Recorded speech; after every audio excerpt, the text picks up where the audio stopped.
Jesus Christ of Nazareth. I'd like to welcome each and every one of you to our special healing and deliverance service on this Sunday morning. And I want you to know that God has got a word for you today. Invite your families, invite your friends to be a part of this service. You can also do it on Watch Party. Let everyone know that it is time for our healing and our deliverance.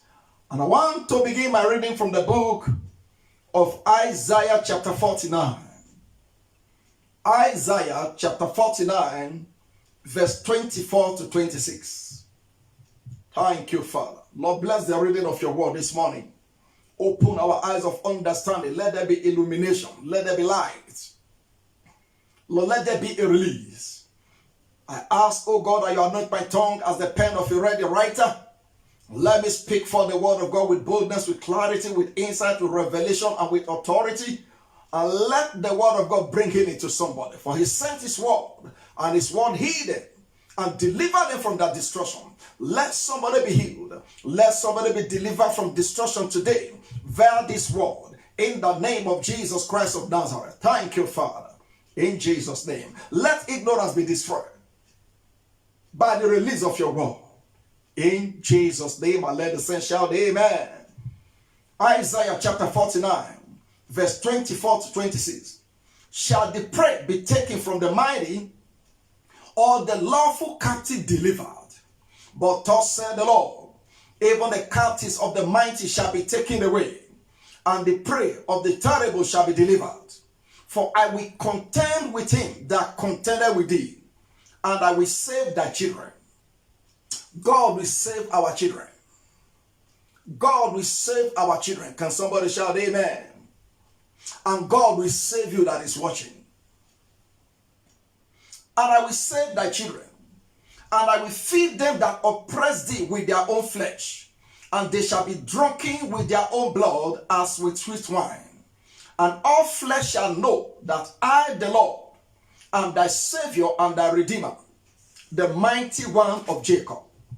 Put your hands there and quickly flip your Bible to the book of Jeremiah, chapter 30, verse 16 and 17. Jeremiah chapter 30, verse 16 and verse 17. Therefore, all they that devour thee shall be devoured, and all thine adversaries, every one of them, shall go into captivity, and they that spoil thee shall be a spoil, and all that prey upon thee will I give for a prey. For I will restore health unto thee, and I will heal thee of thy wounds, saith the Lord, because they called thee an outcast, saying, this is Zion, whom no man seeketh after. And the subject this morning is healing and deliverance. Healing and deliverance is our month of walking in divine health. And we have been looking at this topic, divine health, since the beginning of the month. And we have seen the diverse dimensions of healings and how God heals us and how sicknesses and diseases manifest and what you can do about them.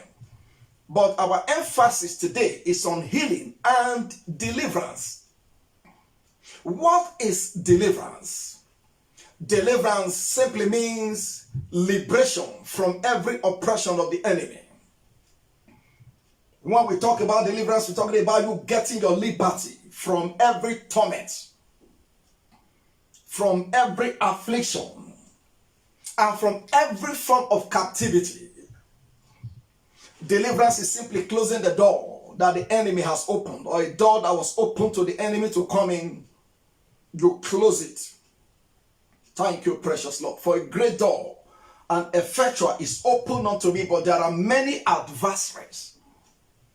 What is deliverance? It is simply dismantling every satanic installations and structures that have been erected against you.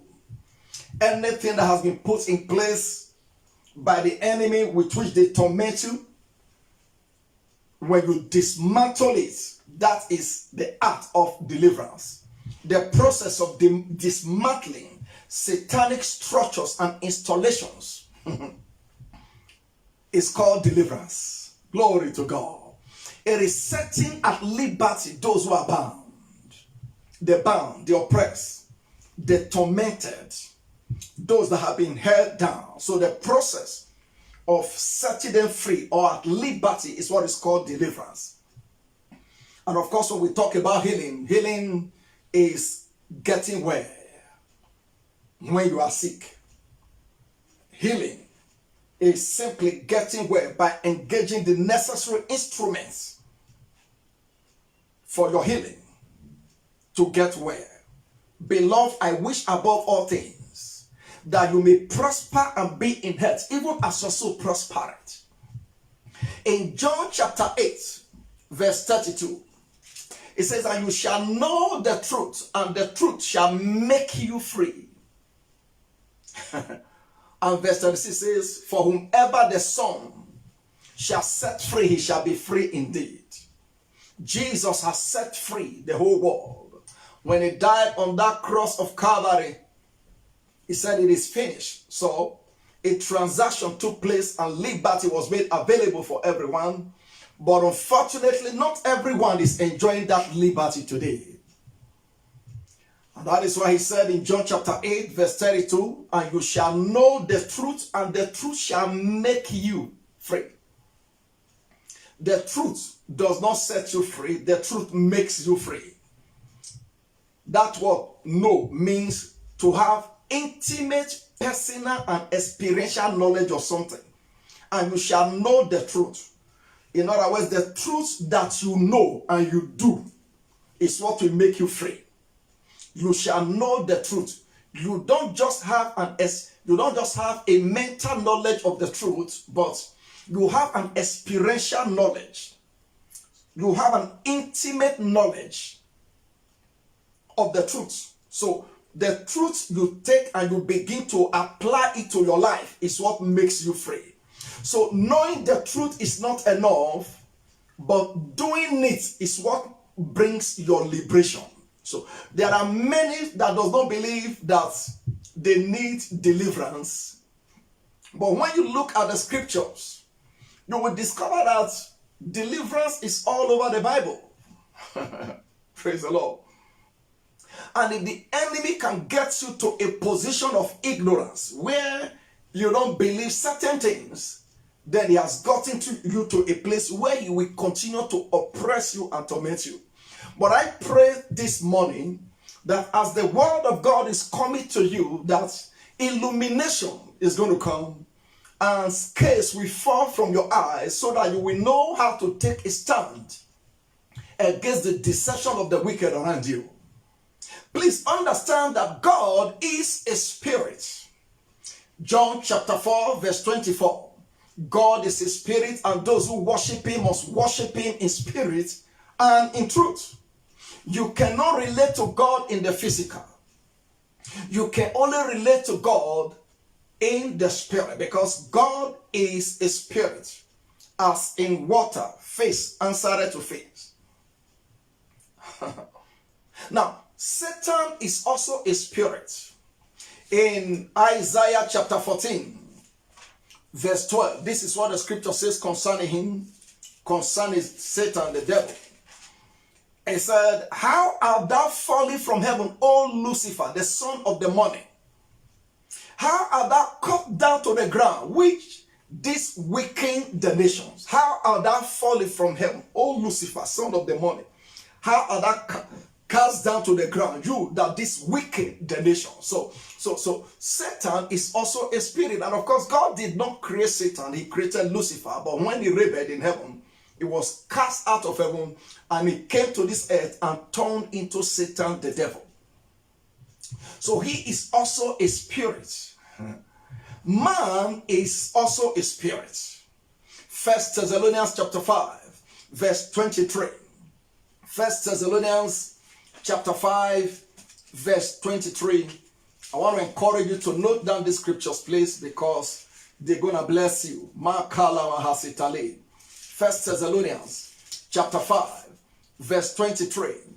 It said, and the very God of peace sanctify you wholly, And I pray, God, your whole spirit and soul and body be preserved blameless unto the coming of our Lord Jesus Christ. From that scripture, you notice that man is a spirit, but he has a soul and he lives in the body. Man is a tripartite being. Or we talk about tripartite beings, simply three in one. Man has a soul. Man is a spirit. Come on, say, I am a spirit. Say it one more time. Say, I have a soul. Say it one more time. Say, and I live in a body. Say it one more time. Now, your physical body is not the real you. The real you is a spirit. However, you need this physical body to operate on this earth. And that is why we are here. Don't forget, God is a spirit. Satan is also a spirit. And you are a spirit. You have a soul. And you live in a body. Now, your soul comprises of your emotions, your will, your intellect, your reasoning faculties, where you have your logical analysis. That is the realm of the soul. So your soul and your spirit is covered by your body. However, God is interested in you because you are the only one that have the legal right to function here on earth. God is interested in man. God wants to give you peace. God wants to give you rest. God wants to give you joy. He said, come unto me, all ye that labor and are heavy laden, and I will give you rest. Glory to God. He wants to give you abundant life. He wants you to live a life of pleasure, a life of dominion. He wants you to live a life of success, breakthroughs on every side. God wants you to represent him here on earth as somebody that is clothed with his glory. Oh, glory to God. Makala mahasi daliga. Oh, glory to God. Glory to God. Now, Satan is also interested in you. Why? Because he doesn't have the legal rights to function here on earth. He does not have a body because only those that have a body can function here on earth. So he's also interested in you because he wants to torment you. Scripture says in John chapter 10 verse 10, for the thief cometh not but for to steal, to kill, and to destroy. But Jesus said, I am come that they might have life and have it even more abundantly. Satan is interested in you because he wants to use you as his agent of destruction and to also torment you and keep you in captivity. However, whichever way you yield to, when you yield to God, God welcomes you and uses you. But in the same manner, when you open the door for Satan to come in also, then he begins to torment you. God operates in light, unapproachable light. God is light. So his operation is light. There is nothing hidden about God. His way is light. It's well lit. And God wants you to live in light. That's why he said, arise, shine, for the light is come. And the glory of the Lord is risen upon you. He said, darkness, gross darkness, covered the whole earth. He said, but the glory of God will come upon you. You will arise, you will shine. The Gentiles shall be drawn to your light, and kings to the brightness of your rising. So in the midst of the darkness of this world, God wants you to arise and shine. God wants you to, come on, say, I will arise and shine. God wants you to be the light giver. Who is the author of that darkness? It is Satan himself. And how does he operate? He operates in darkness. He operates with deception. He operates with deceit. So everywhere you see darkness, everywhere you see deception, everywhere you see ignorance, everywhere you see things being manipulated, everywhere you see some machinations, evil machinations, Satan is at work. But you need to understand that if you are a child of God, Satan cannot attack your spirit man. But it can either attack you from the outside, it can attack you from the outside, and he can also attack your mind. Glory to God. Can somebody say amen? So he attacks from the inside and he attacks from the outside. So, but he can attack a child of God from the outside. So we want to begin to quickly look at how he attacks people from the outside so that you will know how to guard against it when you find such in your life or in your family.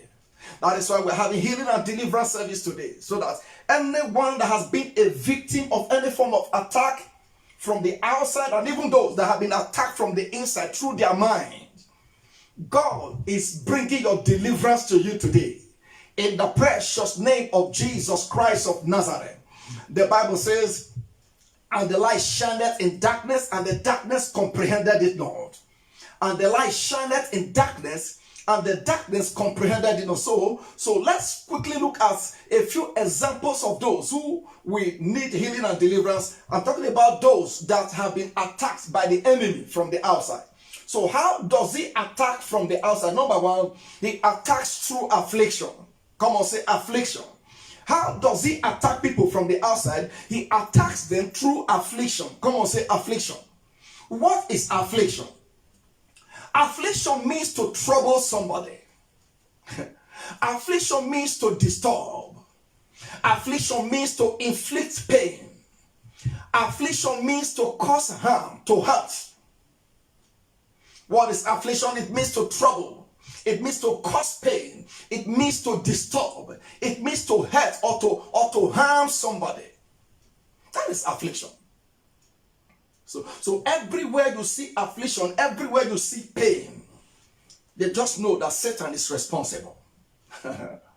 In Exodus chapter 3, God says to Moses, he said, I have surely seen the affliction of my people and their oppression in Egypt. And so I have decided to come down to deliver them.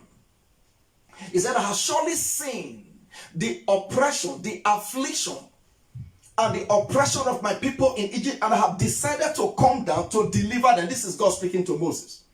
Which means affliction can be seen.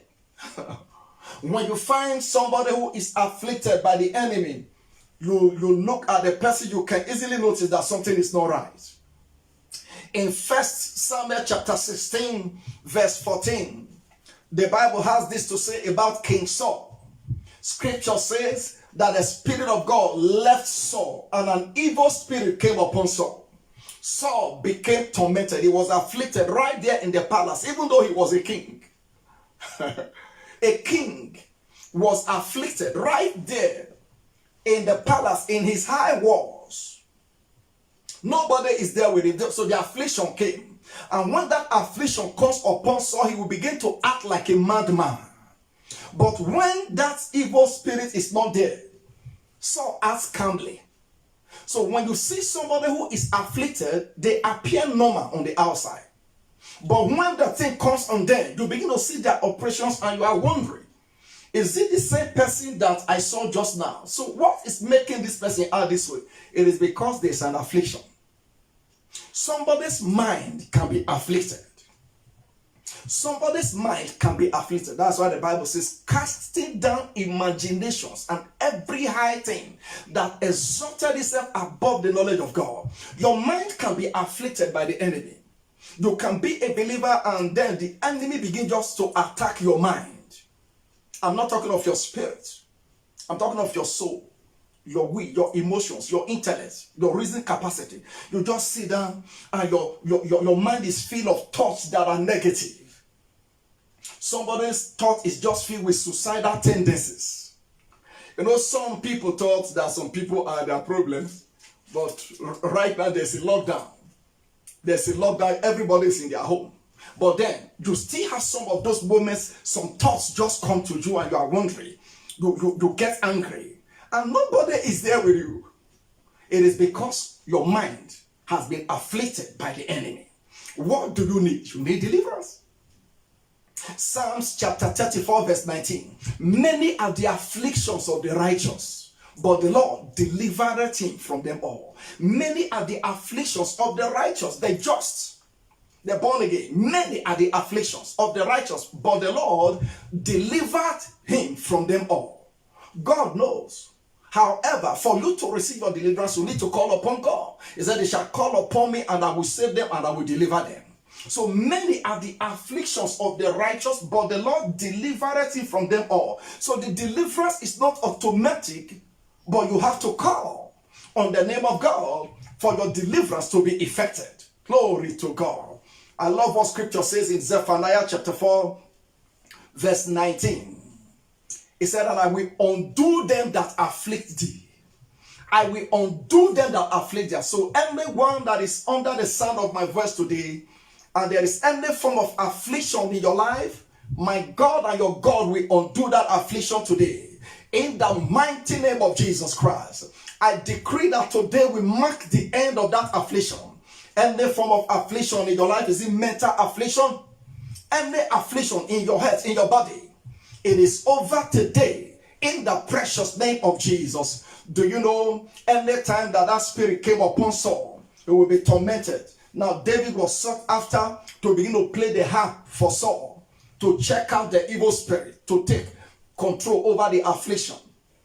But one of those days that David was playing the harp for Saul, the thing came on Saul again, and Saul took his javelin, wanted to use it to pin David to the wall, and David escaped.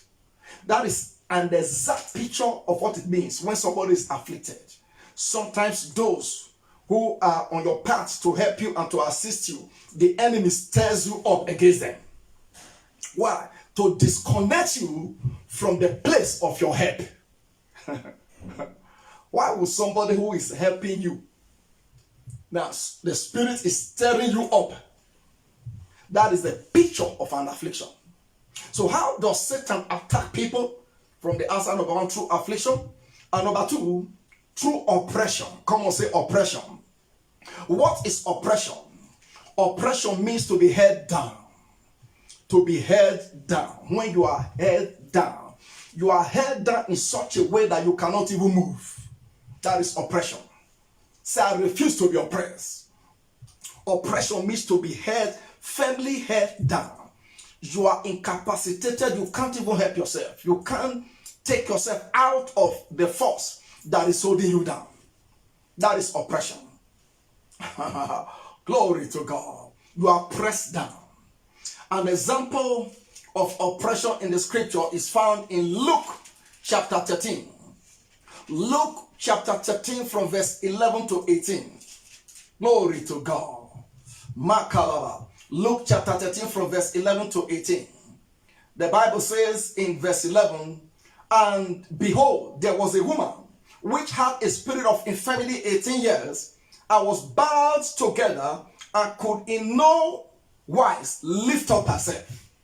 That's an example of oppression. She was like this. She couldn't lift up herself. Something held her down. And when Jesus saw her, he called out to him and said unto her, woman, thou art loosed from thy infirmity. You see the deliverance? Jesus said, woman, thou art loosed from thine infirmity. A deliverance took place right now. Now let's look at the next verse. And he laid his hands on her, and immediately she was made straight and glorified God. Two things happened there. In verse 12, there was a deliverance. In verse 13, there was a healing. Now the spirit that was causing that oppression in that woman, Jesus said, woman, thou art loose from that spirit, from that demon causing this oppression. And then he laid hands on her to communicate healing. So you see, some people are trying to receive healing without addressing the devil that is responsible for that sickness. So they are praying for healing, but as long as the demon is not taken care of, the healing cannot manifest. So Jesus said, woman, thou art loose. That was deliverance for that woman. Then he laid hands. Why? Because they shall lay hands on the sick and they shall recover. And I'm announcing to somebody here who has been a victim of oppression, that demon causing that oppression, and take authority over it. And I decree that you are loose from that infirmity in the mighty name of the Lord Jesus Christ of Nazareth. And I release the healing power of God upon you right where you are now. In the name of Jesus, that issue of long continuance in your life, That challenge, that health issue that you have battled with over the years, I decree that that demon that has been responsible for that oppression leaves you now, and I command you to be healed in the name of Jesus. Can somebody shout amen? Glory to God. It means to be held down. You are held down. You can't even help yourself. In order for you to be free, a force that is higher than what is holding you down will have to be exerted. Psalms chapter 12 verse 5. For the oppression of the poor, for the sighing of the needy, I will arise. This is God speaking. And I will set into safety from those who perfect are them. For the oppression of the poor, for the sighing of the needy, I will arise. How does God arise? The Bible says, let God arise and let all his enemies be scattered. Say, oh God, say, my God, arise and let all my enemies be scattered. Say, my God, arise and let all the enemies of the nations and the kingdoms of the world be scattered right now. In the name of Jesus, say, oh God, arise. Let the powers behind coronavirus be scattered. In the name of Jesus, say, oh God, arise. Let every power, every force behind this pandemic all over the world, let it be scattered now. In the name of Jesus. Thank you, Father. For the oppression of the poor, I will arise. And I will set it to safety from those who perfect are them. God is sending somebody to safety today. I said, God is sending you and your family to safety today. He's bringing you to safety. He's bringing you to safety. That oppression is arrested by the fire of the Holy Ghost. In the mighty name of the Lord Jesus Christ. Whatever has pressed you down, anything that has pressed you down, that have firmly held you down. You know, sometimes you are sleeping, something comes to press you down, you try to shake, you are not able. That is a picture of an oppression. That oppression in your dream, it is arrested right now in the name of the Lord Jesus Christ of Nazareth. So the woman was held down. But when she encountered Jesus, the deliverer and the healer, no wonder Jesus said, for the Spirit of the Lord is upon me, because he has anointed me to preach the good news to the poor. He has anointed me to preach deliverance to the poor. So we preach deliverance. The word of deliverance, like I'm preaching right now, the word of God is coming to you, and understanding is coming, illumination is coming, and deliverance is coming. He has anointed me to preach deliverance to the poor, to heal the brokenhearted, to set at liberty them that are bound, and to proclaim the acceptable year of the Lord's favor. Oh, can somebody shout amen? So the woman was free. The oppression came to an end. Somebody can be oppressed in their job. For instance, you're working in an office, you've been there for 5 years, no promotion, no raise in your salary. You are oppressed. You are oppressed. I came across somebody that has worked in a particular company for 18 years, and her salary was 9,500 rand. After all the deductions, she takes home 9,500 rand. She has worked in that company for 18 good years. That is an oppression. That is an oppression. To work in the company, more or less a family company, yeah. Then work in the place for 18 years. She was there when the company started. They've been together. She only left there about sometimes in December. Glory to God. Somebody worked for 18 years and the salary was 9,500 rand. And I know another person there who has worked in that company for 4 years, and her salary in 4 years is 4,500 rand. Glory to God. That is an oppression. But you are free today, in the name of Jesus. So when you are oppressed, you cannot release yourself from oppression. That is where the anointing comes in. You need the anointing of the Holy Ghost to be free from every form of oppression. Isaiah chapter 10 verse 27. It said, and in that day it shall come to pass that the body shall be lifted from your shoulder, and the yoke shall be destroyed because of the anointing. What is the anointing? The anointing is the burden removing, yoke destroying power of God. And that anointing is available in this healing and deliverance service. And that anointing will come upon you right where you are. And this anointing will make you free. This anointing will deliver you. This anointing will lift that burden. This anointing will destroy that yoke of oppression in your life. In the name of the Lord Jesus Christ of Nazareth. I remember several years ago, one of us in church, glory to God, at the midnight, it was a midnight, she wanted to go into the toilet just to ease herself. This was midnight, and a shadow was cast on her. She fell. A shadow in the midnight was cast on her. She fell. And she became dumb. She couldn't talk. Thank God she was in the house with somebody. And that person rushed in because she heard the fall. Rushed in, picked her up. She couldn't talk. She couldn't say anything. So they called me at midnight. And I tried to speak to this person. The person couldn't talk on the phone. And I said, in the name of Jesus, that devil, I take authority over you. Your yoke is broken. Instantly. Began to say, Then she was able to speak. Oppression. So anyone that an evil shadow has come upon, an evil shadow has been cast on you. You remember Peter's shadow healed the sick. So when an evil shadow comes upon you, can be oppressed through an evil shadow also. You don't have to be there physically. It's a spiritual transaction. So anyone that has been a victim of any evil shadow, you are oppressed by an evil shadow today, I command that shadow to catch fire, and I decree that that yoke of oppression in your life, in your family, in your business, in your career, in your marriage, in your finances, it is broken in the name of Jesus. Can somebody shout amen? Number 3, how does it attack people? How does Satan attack people?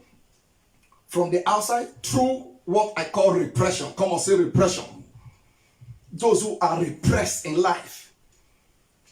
It's an attack of the enemy. Repression. What is called repression? Repression simply means to be pushing down. To be pushing down. Now, this time you are not being held down firmly, but you are being pushed down. You try to rise. You try to go up, but you come down. It's like the law of gravity working against you. You try to rise, but you come down. You try to go up, you come down. Now, in oppression, you can't even make an effort. But in repression, you are trying. You are trying to do the business, but somehow you make R1 million and you come down. Before long, that R1 million, everything is gone. Hallelujah. Glory to God. Masha Kalabayazi. You make R2 million, and after that, no deal again until you finish that R2 million. Now you struggle and struggle and struggle again to get another one. God does not want you to begin to live in the realm of miracles. He wants you to live in the realm of perpetual supply. So if your case is a case where every time you need something, you have to fast and pray before you get it, that has always been your case, you need to come against that spirit of repression. Because God's blessings makes rich and he has no sorrow with it. There's an example of somebody that suffered repression in the scripture. And in John chapter 5, verse 1 to 9, there was this man that was sick for 38 good years. The man was at the pool called Bethesda, the pool of Bethesda, for 38 good years. And one day in a year, an angel will come and trouble the pool. And once it troubles the pool, the first person that jumps in gets healed. Then every other person will have to wait for the next year again, for the angel to come and trouble the pool of Bethesda, for them to receive their healing. So for 38 good years, this man was in repression, in that condition. Every time he tried to rush there, somebody gets in before him, and the person gets it. So he goes back with his problem. That is a picture of repression. Something pushing you down. Something pushing you down. You are making effort. Something is pushing you down. It's like +1 minus 1 is equal to 0. +1 minus 1 is equal to 0. You made the money, of course, in business, but a challenge came that took all the money away. Then you have to start again. You are always starting. You are always starting, but never finishing. You are always starting, but not able to accomplish. the set objective or project or task that is before you. That is an example of repression, and it's a spirit that is responsible for it. If you find yourself in such a state, you need the help of God. And Jesus one day came across this man by the pool of Bethesda. Jesus came across it in John chapter 5, and in verse 4, Jesus saw this man. He saw the state of this man, and Jesus was moved. And Jesus asked him a question. Let's hear what Jesus said. John chapter 5, verse 5. Oh, Kapala Mahasi Kadish. Let me read from verse 3. He said, in this lay a great multitude of impotent folk, of blind, halt, withered, waiting for the moving of the water. But I'm here to announce to somebody this morning, the water is already moving.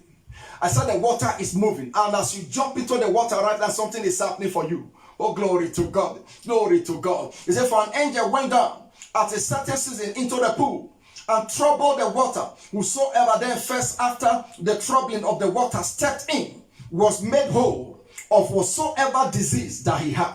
What is that disease that you have been battling with?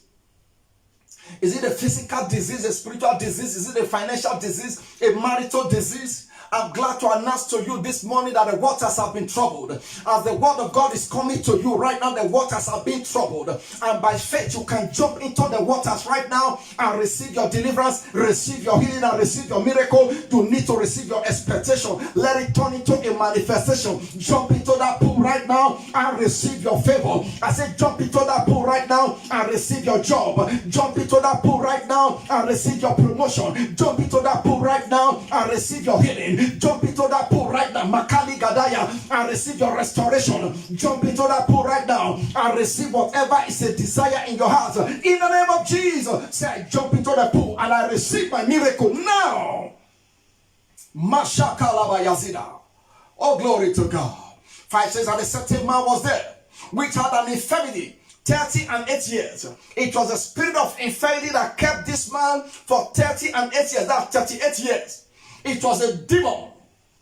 It was a demon. The same way Jesus cast out that spirit of infirmity from the daughter of Abraham in Luke chapter 13. This is the daughter of Abraham, a covenant personality, a covenant child, a child of God, the descendant of Abraham. One would think that because she's a covenant personality, she wouldn't be subjected to that kind of oppression that we spoke about. A covenant personality. So you find a lot of believers going through certain things, and they are fasting, they are praying, they are calling upon God, and they are saying, but why are these things happening? You need to take care of the spirit that is behind it. This man had a spirit of infirmity, and Jesus asked him, when Jesus saw him lie and knew that he had been now a long time in that case, he said unto him, will thou be made whole? What is that condition that you have been in for such a long time? Jesus said, the Bible says Jesus saw that he has been in that condition for a long time. Somebody that has been in a condition for a long time. I don't know the kind of condition that you have been in. Whatever condition it is, whatever condition, whatever issue it is that you have been battling with over the years, I want you to understand that Jesus is right there with you now. Wherever you are, Jesus is right there with you. Jesus is standing before you. Jesus is asking you a question. Will thou be made whole? In other words, do you want to be whole? Please understand what Jesus is saying here. Jesus did not ask this man, do you want to be healed? The man needed healing, obviously. The man needed deliverance, obviously. But Jesus saw that this man has been in this condition for 38 years. He has suffered a lot of losses. Of course, for 38 years is enough for somebody to go to school, to graduate, to get a job, to get married, have all the children, and have millions. But for 38 years, the man has been battling with a particular condition that kept him out of public glare. It kept him in that situation. He was in obscurity. He was living a life of mediocrity. The man was hidden. His mates have gone far ahead of him. His mates have gone far ahead of him. His mates have gone far ahead of him. For 38 years, he has nothing to show for his life. For 38 years, no investment. For 38 years, nothing to show for life. What a wasted life. But Jesus had mercy. Jesus said, would thou be made whole? Do you know what it means to be made whole? Jesus was simply saying, do you need restoration? Do you need deliverance? Do you need healing? Do you need restoration of these 38 years? To be made whole is to have a complete package. You are not only delivered, you are not only healed, but the resources that you have lost to heal. Jesus is saying, would thou be made whole? Do you need it back? Would thou be made whole? The deliverer stood before him and changed the man's situation. Hear what Jesus said to him. The man was trying to argue his case. The impotent man answered. He said, I have no man. When the water is troubled, brothers and sisters, this is the challenge of so many people. When you think you need somebody, thank God for the people in your life. Thank God for the people around. Oh my golly, Gada. The man said, I have no man. I have no man. Brothers and sisters, it is time to look up to the hills from whence cometh our help. David said, and I will lift up my eyes to the hills from whence cometh my help. My help cometh from the Lord who made the heavens and the earth. He will not suffer my foot to sleep. Oh, he will not allow the sun to smite me by day nor the moon by night. Brothers and sisters, it is time to shift your attention from society. It is time to shift your attention from doctors. It is time to shift your attention from yourself. Shift your attention from your bank account and begin to look up to God. Begin to look up to God. And I want you to know this morning that Jesus, the ultimate helper, is standing right before you. Wherever you are right now, hear what Jesus said. Jesus said, rise, take up thy bed and walk. And I want to prophesy to somebody that have been crawling. From today you will begin to walk. And I take authority over that repressive spirit in your life. In the name of the Lord Jesus Christ of Nazareth, that repression in your business, I arrest it today. In the name of Jesus, in the name of Jesus, it is over forever. I declare you free. Thank you, Jesus. Jesus said, would thou be made whole? And I believe Jesus is saying the same thing to somebody here today. Jesus is saying, would thou be made whole? Would thou be made whole? Would thou be made whole? This man's case was a yearly case. The case was every year the same problem continued. What is that problem? A secular problem, a thing that has become a pattern in your life. It keeps happening. It's a seasonal problem. It happens from time to time. You just know that at this particular point in time, this challenge is going to happen. But not after today. I said not after today. And I pray for you today. Every pattern of problem in your life, I decree an end to it today in the name of the Lord Jesus Christ of Nazareth. Thank you, Father. The man kept going until the deliverer appeared to him. This reminds me of a medical doctor some years ago. And every time the wife delivers, right there in the delivery room, she will deliver quite all right. Right there in the delivery room, as the baby comes out, the baby will die. It happened the first time and it happened the second time. So the medical doctor said, no, these people must be making a mistake when the wife is in labor and at the delivery room. So the next one, he decided that he was going to do the delivery himself. So the next one, the third one, he went there into the delivery room and he delivered the baby quite well. Right there in his hands, the baby died. That was the third time. It was a wake-up call for that man. Glory to God. It was a wake-up call for that family. And they rose up and said, enough is enough. That's an example of repression. When somebody has a repression in their business, you took a loan to do a business and you got some profits from that. Then you began to eat the profit because no other business comes in. You finished the profit before long, you went into the capital. Then you finished the capital and now you went borrowing. Began to take loan, borrow here, until you began to develop high blood pressure, repression from the enemy. But I have good news for somebody here today. Anyone that is a victim of that, enough is enough. Enough is enough, and I decree that God will arise on your behalf and make you whole in every department of your life. Isaiah 41 verse 10 says, fear not, fear thou not, for I am with thee. He said, they that are incensed against you, you will look for them, they shall scatter. They will not find them anymore. He said, for I will help you. Say, God will help me. Glory to God. Hallelujah. I remember a story some years ago. Somebody wanted to downsize. and decided to move out of her big house, a big apartment, very beautiful apartment, to get a smaller place. And then somebody rented that big apartment, and the person was a good tenant. But in the process of time, the person decided to buy that apartment, decided to buy the house, and applied for a loan to the bank. And before the bank will approve the loan, the man first sick. It took ill. I'm talking about the spirit of repression. The man wanted to upgrade. He wanted to upgrade, but he took ill. And he became so sick that the resources dried up and was taken out of the suburb to a location. He had to vacate that apartment. So the one that owned the house, who downsized, was challenged, and the person who wanted to buy the house was challenged.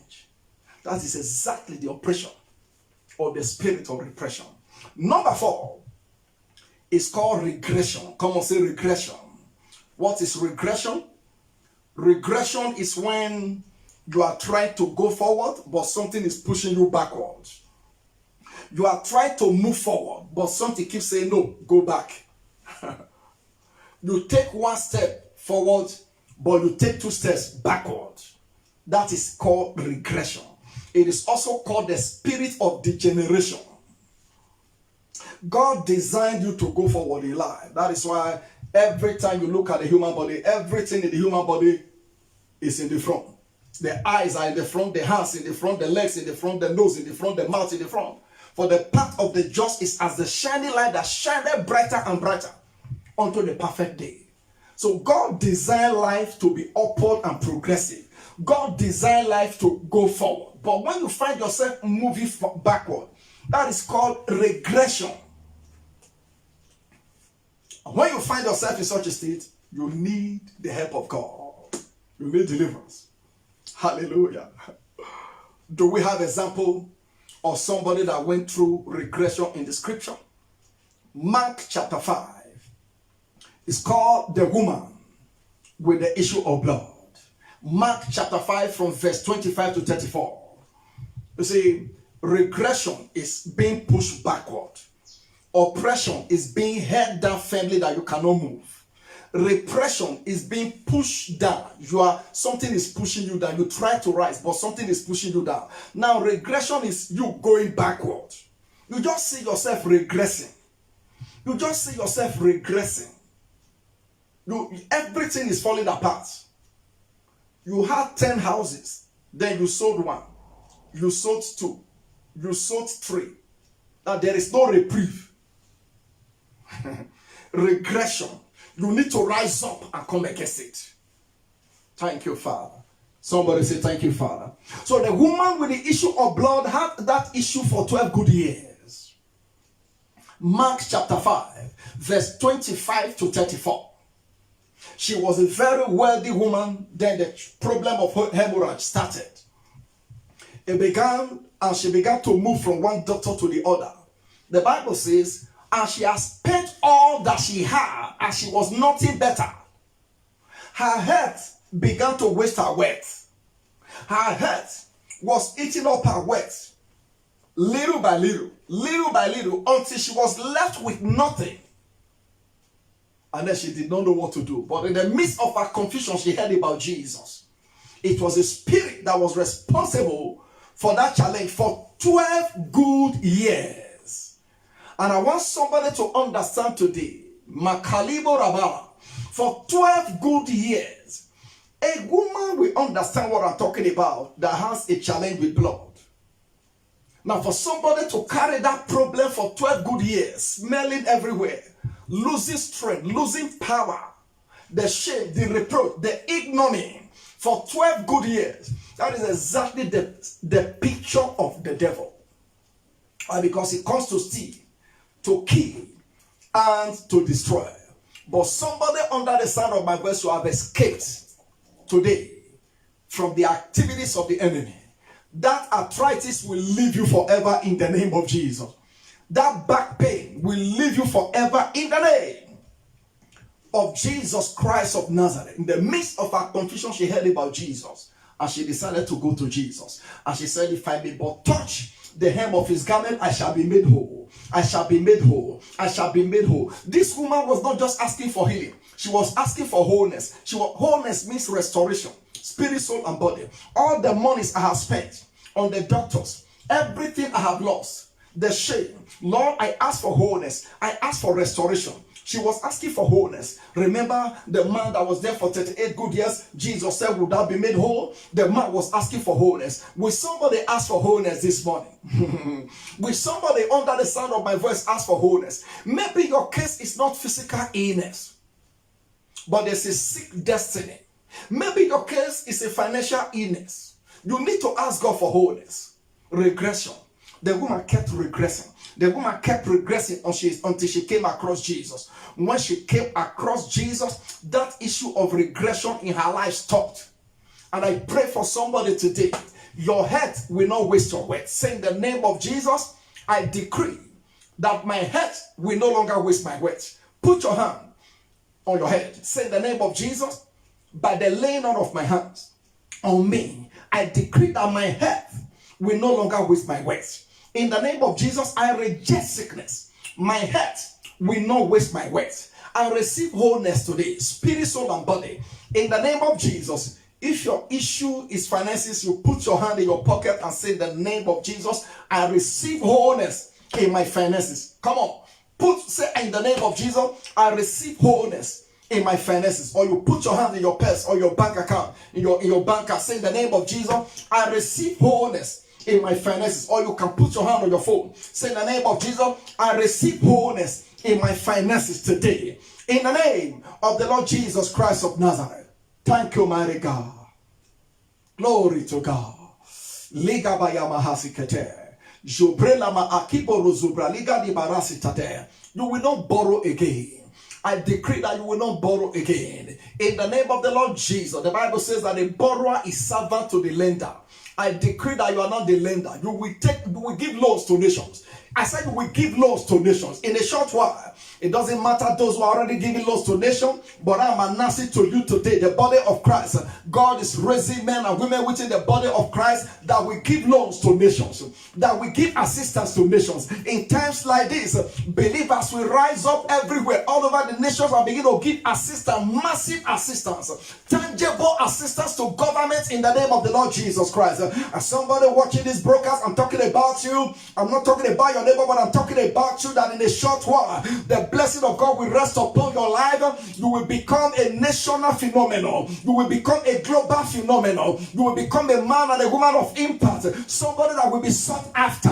The Bible says your life will be pure, you will be sought after. In the name of Jesus, you will no longer be forsaken. You will no longer be forgotten. You will be sought after. Kings will seek after you. In the name of the Lord Jesus Christ, the great, they will seek after you. The nobles, they will seek after you. Nations, they will seek after you. They will bow their feet before you, asking for assistance in the mighty name of Jesus. If that sounds like you, can you shout amen? Shout amen again. Say it one more time. Say it one more time. I am talking about you. Glory to God. Say, Pastor is talking about me. I said you will be sought after. Your hands will be pure. You will be Hephzibah. In the name of the Lord Jesus, say, I'm sought after. Glory to God. Makalimaya. That's the word of the Lord for somebody watching this broadcast.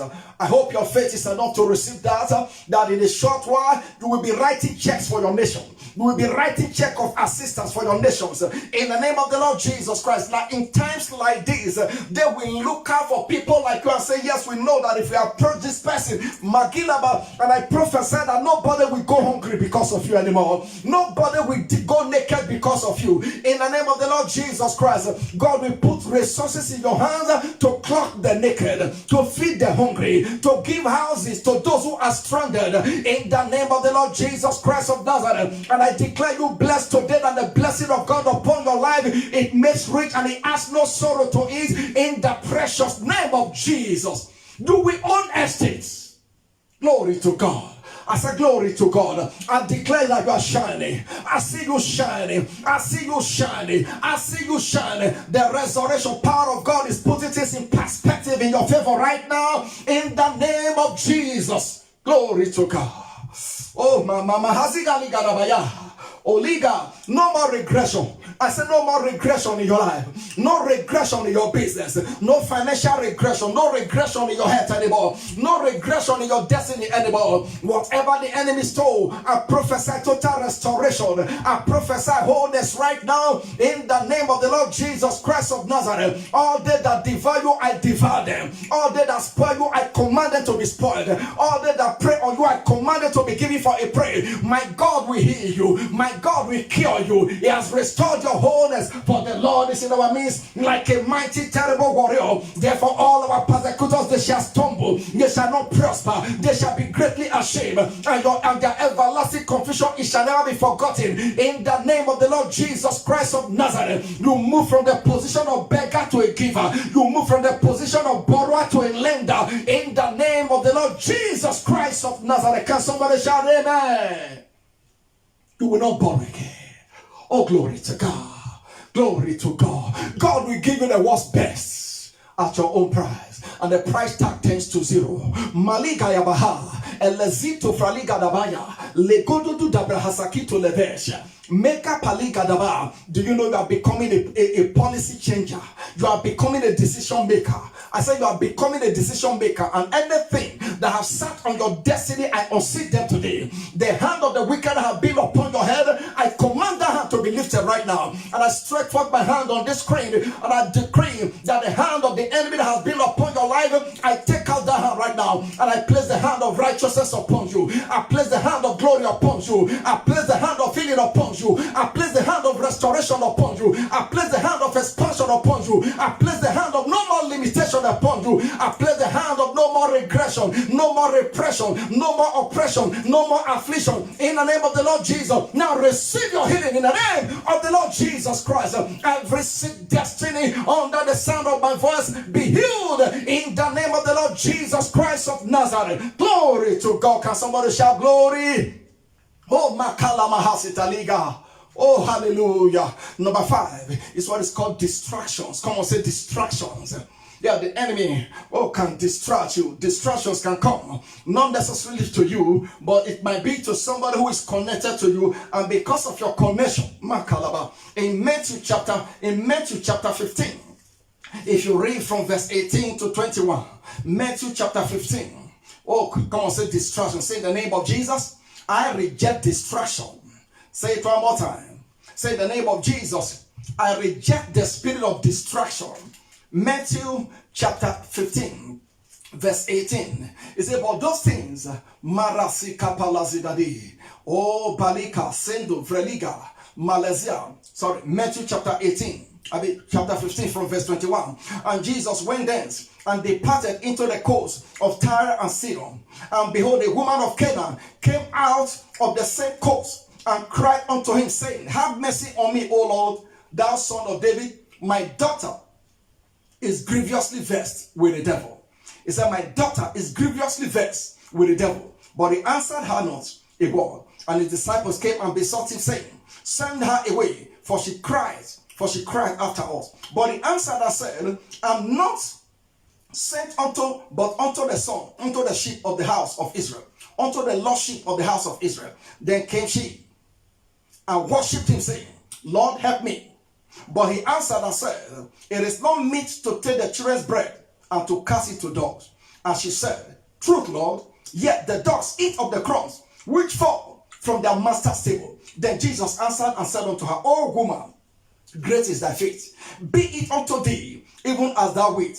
And her daughter was made whole from that very hour. And her daughter was made whole from that very hour. This is the spirit of distraction. The woman was not the one sick, but the daughter was sick, and she came to Jesus on account of her daughter. Do you know that when the enemy wants to punish a man, he wants to punish a family of parents, it can attack the children. And once the children are attacked, you will be distracted. So the woman was going from one place looking for help until she came across Jesus. And the Bible says, and the daughter was made whole. And I'm surprised that everyone is getting whole here today. Oh, glory to God. Delivered, healed, restored fully. And I'm prophesying wholeness for you once again. You know, when you find distraction in your life, the problem is not necessarily yours, but somebody who is connected to you is the one having the challenges. And you are the one that have the capacity to help. For instance, the money you wanted to save or wanted to use for investment, somebody gets sick and then you use the money on the person. That is the spirit of distraction. So when somebody's life is distracted, you never arrive at your destination. Thank you, Father. Somebody now becomes your burden. That is a distraction. I pray for you today. Anything that is distracting your life, if it's a child, that distraction is over. Some families are heavily distracted by their children. Hallelujah. Some are distracted in their places of work. I pray for you today. That distraction is over. What is distracting you from focusing on your business? What is that distraction that is preventing you from pursuing your dream? What is that distraction? Is it enemy distraction, or is it a distraction that has been created just to ensure that you don't make progress? But I pray that distraction is arrested. Number 6 is called confusion. Come on, say confusion.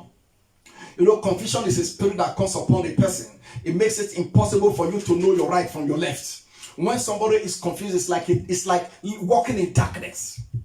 Many people are, look at the whole world right now. There's confusion all over the world over coronavirus. Nobody knows exactly what is happening. Everybody is propagating all manner of theories. Somebody is saying this, somebody is saying that. But you see, this is how confusion operates. Some are saying, no, we are not doing lockdown. Some are saying we need to do lockdown. Confusion. Nobody have been able to find any solution. But this confusion is arrested. We are going to pray the short while. Hallelujah. But in your personal life, you can also walk in confusion. Should I resign from this job and start business? Or should I marry this person or that person? Or should I? When you find somebody in confusion in a school, they keep changing from one course to the other. They keep moving from one department to the other. Hallelujah. That is confusion. In 2 Kings chapter 6, from verse 18 to 21, from verse 18 to 21, the Syrian army came to arrest Elisha. And Elisha prayed a prayer. He said, Lord, let them go blind. And now they came to Elisha, the same person they wanted to arrest. They were asking him questions. They did not know it was Elisha. The spirit of confusion. When the spirit, I decree that your enemies will be confused from today. Anyone that has sent the spirit of confusion against you, that confusion goes back to the sender. You see, confusion is a spirit and it's a weapon. God can also use the weapon of confusion. in Genesis chapter 11, the Tower of Babel, while they were building it, God sent confusion into their midst so they scattered. Why? Because their objective was wrong. So in the same manner, the enemy can use the weapon of confusion against you. But I pray, anyone that has been a victim of confusion, you wake up in the morning, you don't know what to do. You wake up in the morning, a grown-up man, an adult, you just wake up, you don't know, no vision, nothing. It's confusion, but it's leaving you right now. I said it's leaving you. Can you say amen? Can you say amen? I said it's leaving you. Isaiah 25. Verse 7 said, upon this mountain shall every covering cast be destroyed. Every covering that has been upon your life, that has kept you from taking a step, that has kept you in confusion, I command it to catch fire in the name of Jesus. You know, somebody shared a testimony in church some time ago, and he said he was traveling from a place to go home. One of these suburbs to go home, and he found himself in another location altogether. He said he was confused. He didn't know where he was going. This is an able-bodied man, not sick physically, but the spirit of confusion came upon him. He was driving and he did not know where he was going. A journey that would have taken him about 30 minutes took him about 3 hours or more. It was in the midst of that confusion he called me on the phone. Pastor, I don't know where I am.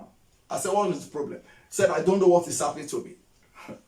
But that yoke was broken and it was loose from that spirit of confusion. And then he was able to find his way home. Amen. That is confusion. I heard as I was preparing for this message yesterday, just sitting and writing my notes, somebody was saying that he went to a hospital. He had a condition, a medical condition, and he went to the hospital. By the time he finished from the hospital, he drove himself to the hospital.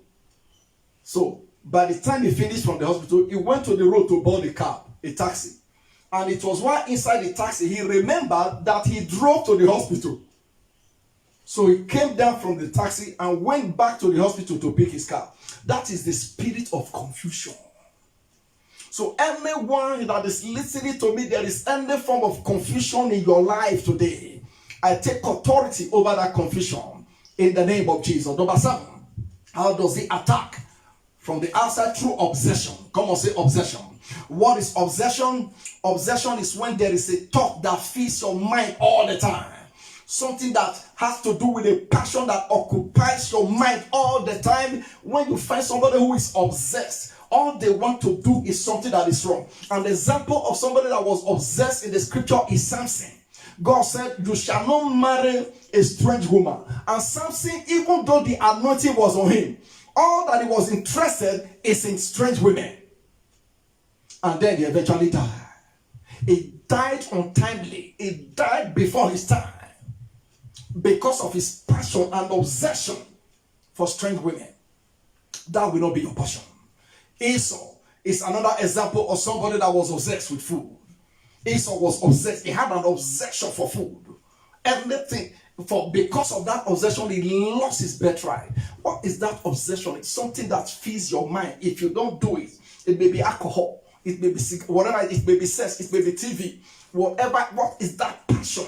That passion that is negative, that is evil. Once it occupies your mind until you do it, you'll never find peace. It's an attack of the enemy. And you know what? You need deliverance. And finally, possession. When you find somebody who is possessed, Mark chapter 5 from verse 1 to 15. Mark chapter 5 from verse 1 to 15. You can read it. Just write it down and read it on your own. Mark chapter 5 from verse 1 to 15. Possession is when somebody is completely taken over. When Satan, of course, a believer cannot be possessed by the devil. No.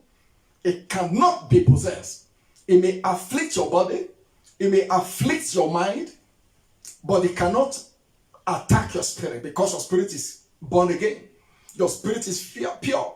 The Holy Spirit lives in your spirit. God, the Holy Spirit lives in your spirit. So no evil spirit, no demon can live in the spirit of a believer. But somebody who is not born again can be possessed. Spirit, soul, and body. Where Satan sits on such an individual. Like this man that is called the madman of Gadara. In Mark chapter 5, verse 1 to 15. He was so possessed that when you find those who are possessed, they have unusual strength, unusual energy and ability. They may look small, but when they manifest, you will be amazed. He was possessed. So to be possessed is to be completely taken over by the devil. However, a believer cannot be possessed by the devil. A believer can suffer regression. If you don't know the activities of the enemy, a believer can suffer repression. You can suffer regression.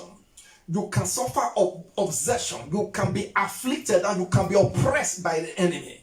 You can be in confusion or be distracted by the enemy. So he attacks you from the outside.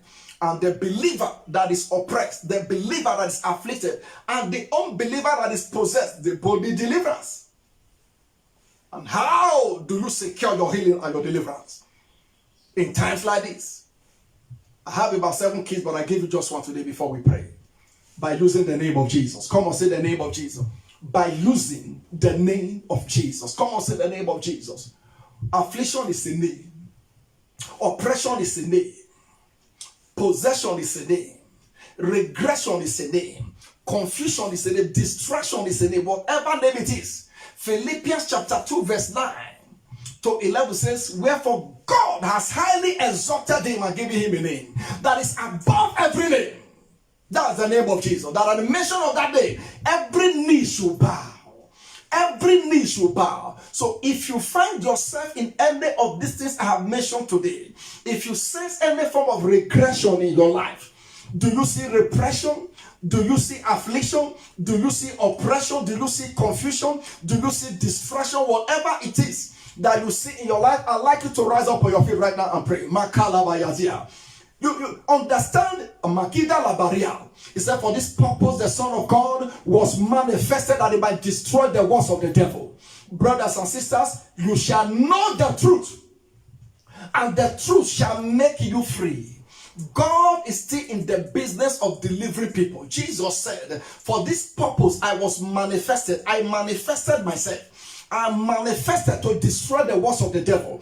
I'd like you to lift up your voice and say to me, say, Father, in the name of Jesus, I take authority over the spirit of affliction. In the name of Jesus, lift up your voice and pray. Makalabayazi. Lift up your voice and begin to attack that spirit of affliction.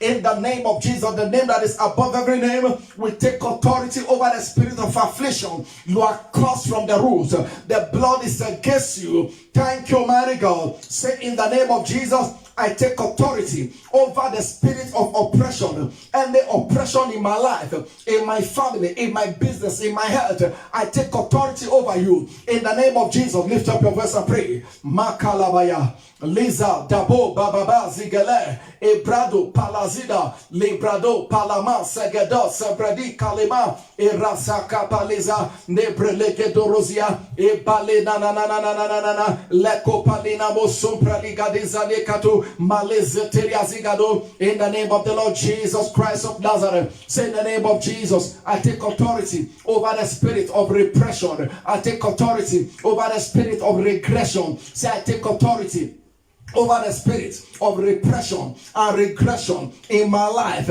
in my family, in my business, in my career, in my academics. In the name of Jesus, lift up your voice and pray. Makalabaya, Libroda, Parania, Jebo, Bababa, Sarigo, Pilema, Elezito, Frigabarasia, Malegada, Diga, Dora, Sitaleza. In the name of Jesus, say, in the name of Jesus, I take authority over the spirit of confusion and distraction. In the name of Jesus, I take authority over the spirit of confusion and distraction in my life, in my family. In the name of Jesus, lift up your voice and pray. Malakasa kopa elaze de borozia melazazaria nebra kapa leze de dibra apollo subrali gadaska mazita sekedo sabradi kolaba. Say, in the name of Jesus, every owner of evil load, carry your load. You owners of evil load, I command you to carry your load now. In the name of Jesus, oh God, arise. Let your enemies be scattered. Lift up your voice and pray. Makalaba, lezede, digaba, malozi, zarama, debrali, kabaro, sobraligada, balezida. Thank you, Father. Say, in the name of Jesus, I take authority. In the name of Jesus, I take authority over the spirit of obsession and possession. In the name of Jesus, I take authority over the spirit of obsession and possession. In the name of you, lift up your voice and pray. Makaleza, Jibra, Baba, Barozie, Eleze, Sobre, Baba, Kalazidade, Elezito, Pranamaha, Leka, Baba, Baba, Baba, Baba, Malezete, Debradogodosa. Thank you, Father. In the name of Jesus. The woman with the issue of blood said, if I may but touch the hem of his garment, I shall be made whole. Jesus said to that man of 38 years of sickness, he said, would thou be made whole? The Bible says, and the daughter of the Canaanite woman was made whole. You are going to say, Jesus, have mercy on me. Make me whole. Say, Jesus, have mercy on me.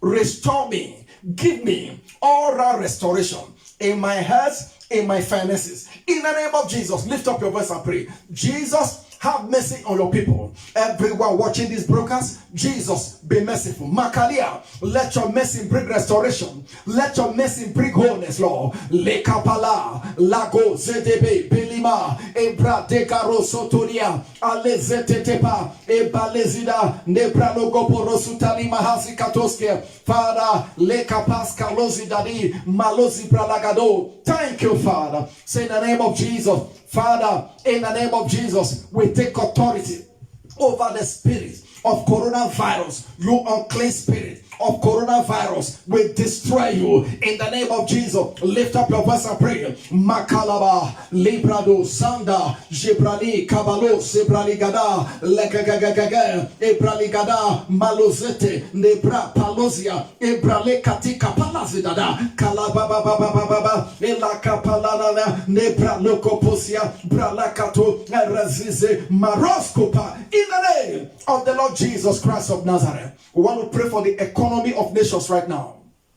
The economy of nations, we're going to use your nation as a point of contact to reach the nations and the kingdoms of the world. Yes. Makalabayazia. Jibra Lokaba. You mention your nation and use your nation as a point of contact to reach the other nations of the world. Say in the name of Jesus. In the name of Jesus, oh God, we pray for economic revival in South Africa. Using South Africa. Mention the name of your country and use it as a point of contact to reach other nations. Say in the name of Jesus, Father, we ask that you revive and restore our economy as a nation in South Africa that coronavirus have scattered. In the name of Jesus, Father, we ask for the restoration and the revival of our economy in South Africa as a nation. In the name of Jesus, lift up your voice and pray. Father, we pray for the revival of our economy in this nation. We use this nation as a point of contact, Father, to reach the other nations and the kingdoms of the world. We pray for the revival of our economy in the name of Jesus. Revive our economy, restore our economy. Let it bounce back to life again. Father, let there be restoration of businesses in the name of Jesus. Thank you, mighty God. Blessed be your name. In the name of the Lord Jesus Christ. You are going to pray this prayer point for yourself again. Say, Father, in the name of Jesus, I ask for a revelation.